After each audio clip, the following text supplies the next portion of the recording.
Confederate monuments. We are getting lots of phone calls on that. Thank you so much for everyone who's called in and your patience, the people that are staying on the line. We want to hear from you. We'll get to you in just a second.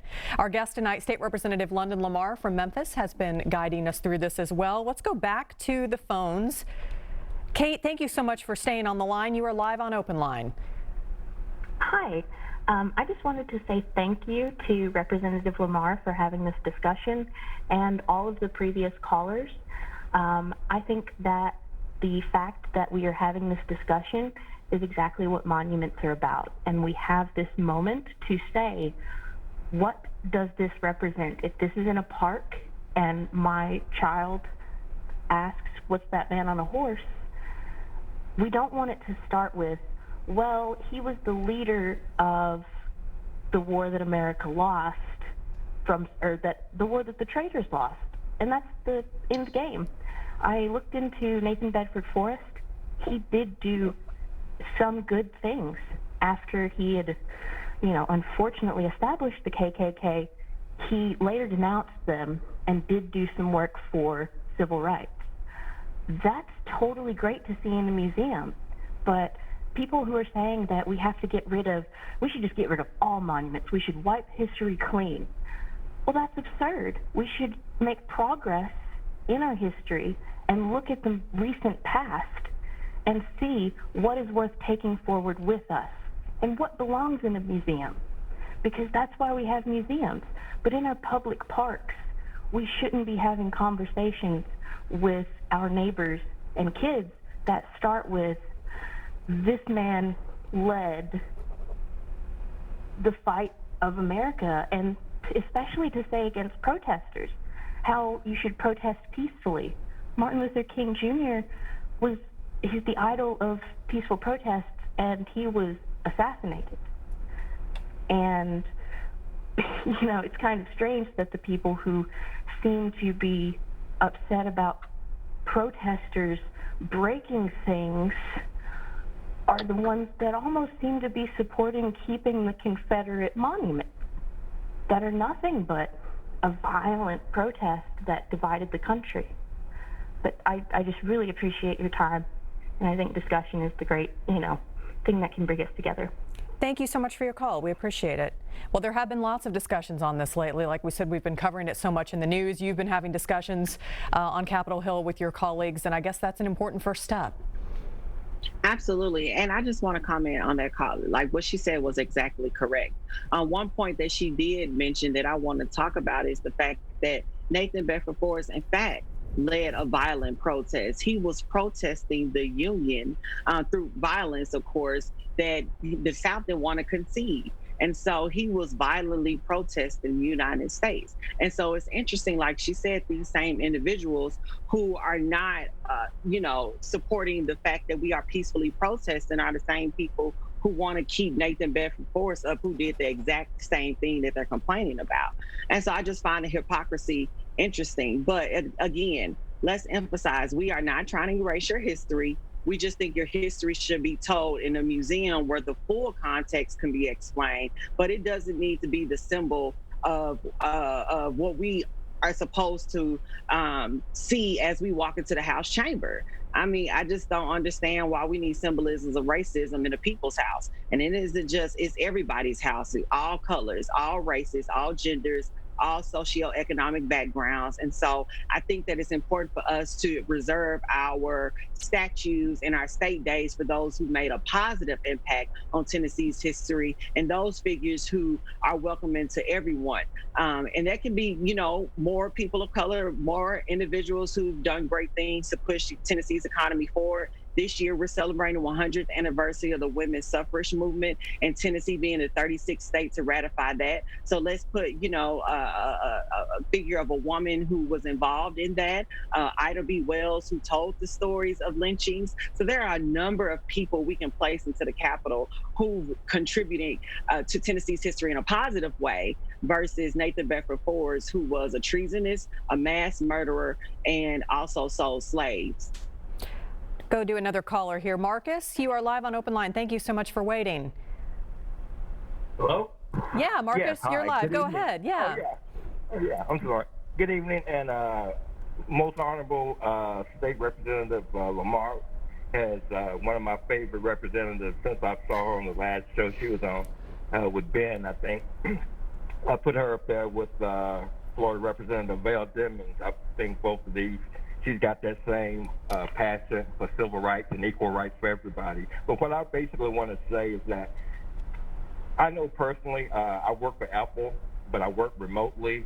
So I'm thrown in a call center through a remote hardware, and then I can log in. But basically, I'm hearing a lot of stuff that's of companies like in California, in the Midwest, that would love to move to Nashville.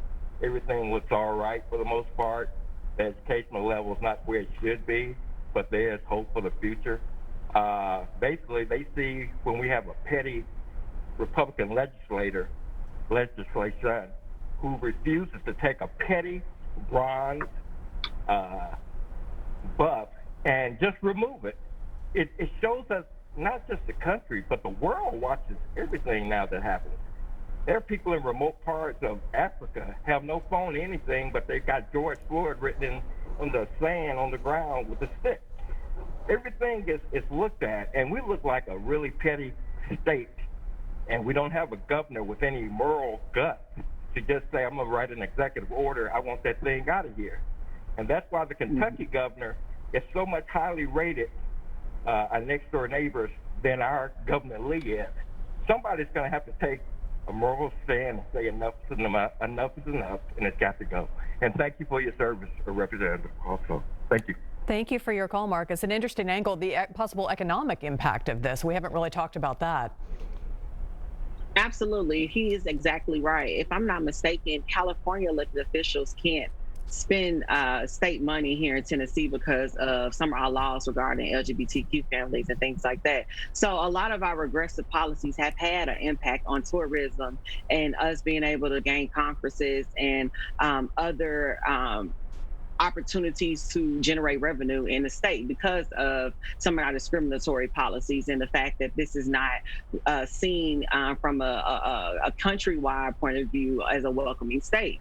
But we're doing things to change that. Again, why I pushed the bill to get rid of the Nathan Bedford Forrest Day was to remove symbolisms of racism so that states will, rethink how they look at Tennessee and understand that this is a welcoming state. And if we continue to push the issue and we continue to hold our elected officials accountable to taking these symbolisms of racism down, then we too can again make this state a destination for all people to come, and it help contribute to Tennessee's thriving economy. And Nashville, for example, is booming, and so is Memphis. And we want more people to come to our cities. We want more people to move here. And so we're continuing to push, things that are negative and aren't inclusive, then we'll never be able to grow our economies in our cities. But again, the majority of people want to take it down. We just got to hold our elected officials accountable to, to be courageous and just move it. I'm going to take another call here. Carl, thank you for waiting. You are live on Open Line. Go ahead. Yes, thank you for taking my call. And first of all, I'd like to address you as ma'am, because if I don't, my mother will kill me. I do have one question. I have been watching. I do understand that there's different facets when you're looking at individuals coming down the street. However, after reading Black Lives Matter mission statement, I was wondering if you could possibly shed some light, because I think this is causing a lot of conflict in Tennessee communities. When you read the mission statement and then you look, and people are being told that white lives matter is racist, all lives matter is racist. But then when we want to come out and assist with the protesting, it is as if we're protesting, as you had said earlier, I believe in your comments, African Americans. But if we were to go down that road, what a lot of people are looking at and seeing is that we're elevating a particular group with no end state being able to bring the others forward. I think at the beginning of the statement I heard somebody say that, if you make it, you bring people forward. With these statues, I believe that's great that we bring that out, but other people of colors, how do we assist in advocating that when, we can't even say anything other than Black Lives Matter? And I think that's causing a lot of conflict out here in the communities, being able to support this particular initiative, if you will. Okay, thank you. We appreciate your thoughts.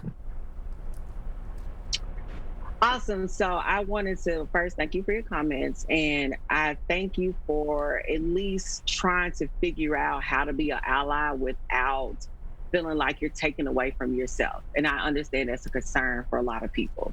And what I want to say in response to that is that proclaiming Black Lives Matter doesn't say white lives or any other race lives don't matter or are any less important. What this Black Lives Matter movement is about, and if we look at American history, Black people have been in this country since we basically started this country. And we have been in this country as slaves. And then once we were freed as slaves, we lived through lives of Jim Crow. And that just ended a few decades ago, where now a system is built where we are still not thriving economically, healthcare wise, education wise, housing wise, based on the system has not been built so that we have a fair shot. And that's just the reality of the situation. And so when we talk about Black Lives Matter, it is saying that you acknowledge Black people's contribution to this country and the fact that we have not gotten our fair share and we have not been able to take advantage of being able to live equally just like everybody else. And it's because of racism. And it's not that this is not existing right now, or those who were enforcing Jim Crow are not alive to this day. And so again, it's not about you. It's about the system and the fact that our community, above any other race in this country, has not been served, and our contribution to this country has not been recognized, and we've not been able to take advantage of a system that we built with our blood, sweat, and tears. And so that is what the Black Lives Matter movement is. It's a fight for equity. It's a fight for equality, because this country is just as much our heritage as it is yours. And it's not fair that we have not been able to take advantage of all that this country has to offer because of our color of our skin and the fact that we were brought over here for free labor, and the majority of the white population's wealth was built on generations of enslavement of African Americans.